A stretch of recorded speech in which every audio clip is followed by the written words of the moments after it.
Just hit record, they say. Alright, well. When we hit record, we tend to get a little intimidated. Like, what do I talk about? What are you guys interested in? What am I interested in? What I'm interested in is self-development and self-growth, you guys. Embodying and learning to accept and love all sides of ourselves, because that's where the magic happens. That's where your reality starts to shift. Perspective starts to change, and once you see it, you can't unsee it, and you have to keep going forward. And it's funny because in a roundabout way, I kind of went through this. I was just creating something, right? And I was like, I want to help people figure out how to heal. And at the center of this crazy brainstorm was the word heal.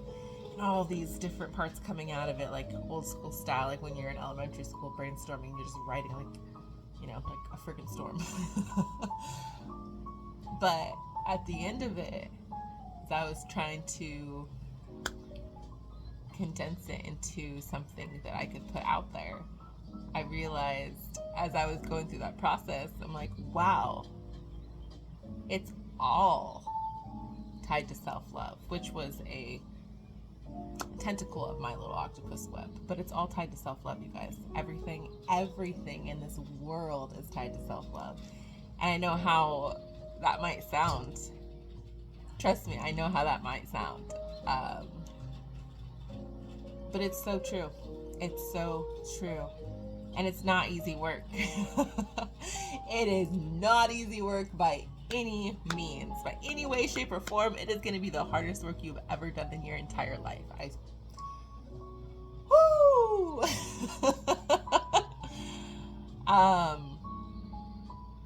Yeah, learning to love yourself.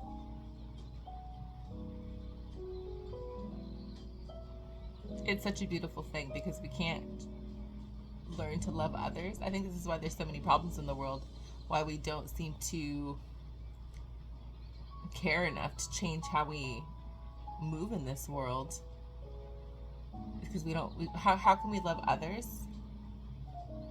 if we don't truly love ourselves? We can only extend love to others the way we extend it to ourselves, right?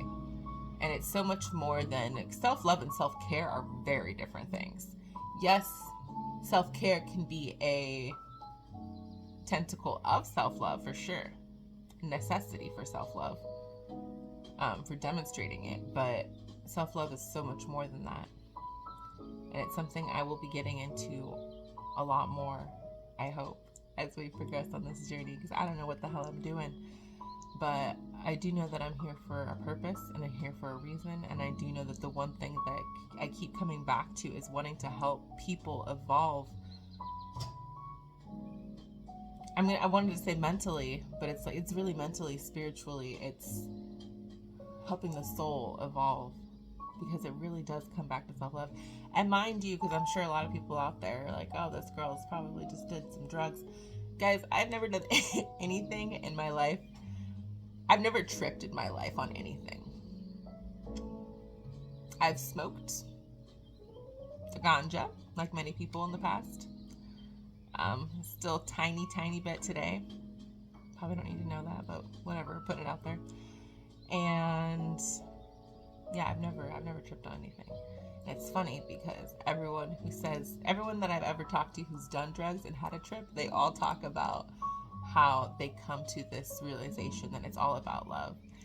And I never really understood that because I'd never, actually done those drugs. But like doing the work on myself, because to me that's what spirituality is all about. It's all about going inside and doing the work on yourself. And it's stuff you don't even realize is there. It's stuff that you have no idea needs to even be felt. Like, I kid you guys not when I say some of the things I felt probably towards I won't say end, because this is a lifelong journey, I would imagine. But some of the things I felt as someone who is both black and white, is I actually went through and grieved, felt and released so much shame and guilt that was stored in my genetic code from my white ancestors due to whatever role they played in slavery, whether it was being silent and complicit, whether it was actively engaging in those types of things. But I kid you not, I felt and released it. And mind you, this was me like rewatching Kendrick Lamar's performance and like analyzing it, and then just all of these thoughts started flowing, and then all this emotion started building up in me, and I couldn't make sense of it. I was like, what is going on? And then it hit me in so many ways. I think it was that, an accumulation with the fact that I had been at work earlier and having another experience and noticing how I was reacting to certain individuals who came inside to the restaurant. And yeah, all this to say, you don't know what's stored in your DNA, what's stored in your genetic code, what needs to be healed. Like, you got the stuff that you might be aware of, then you got this that has directly to do with you, then you have the stuff that has to do with you that you're probably unaware of. You got all your inner child stuff. Little Jocelyn, this Jocelyn felt some stuff little Jocelyn needed to be feeling, that I didn't even recognize. I was like, what the heck is all this emotion coming out? Like, I understand this logically. Like, I know it wasn't my fault, so why am I like, oh, little me never got to feel it. This is all of the energy from little me that never got to actually feel these things. And then you have, you know, your ancestral, if you want to call it ancestral, things to feel through. There's just so much. There's so much. And I really hope I can bring this all to you guys soon. I have no idea how this is going to go. But I just really want to help people learn to love themselves, because it's so important, and it's not easy. It's not easy at all. Trust me. I'm definitely still working through it, because I think it's something you have to constantly be cognizant of and remind yourself of before it becomes your norm. Like that old saying never made sense to me. Fake it till you make it. I was like, why would you do that? Like, that's just inauthentic. That's stupid. But all that really is saying is, if you've never experienced something, it's going to feel uncomfortable and unnatural in the beginning. So in order to change those programs, you need to act like the person you want to be. You know what I'm saying? The person you're trying to create. So sure, it might feel like you're faking it at first because it's unnatural. You're not used to it. But in the end, it just becomes your natural state of being. It becomes who you are. So you fake it until you make it.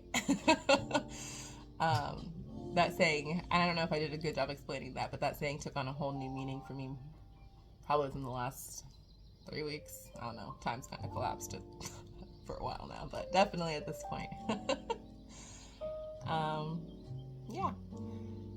But I think this is going to be my channel. And welcome to the insight of your mind, my little lovelies. All right. Have a great day, everybody. Love you.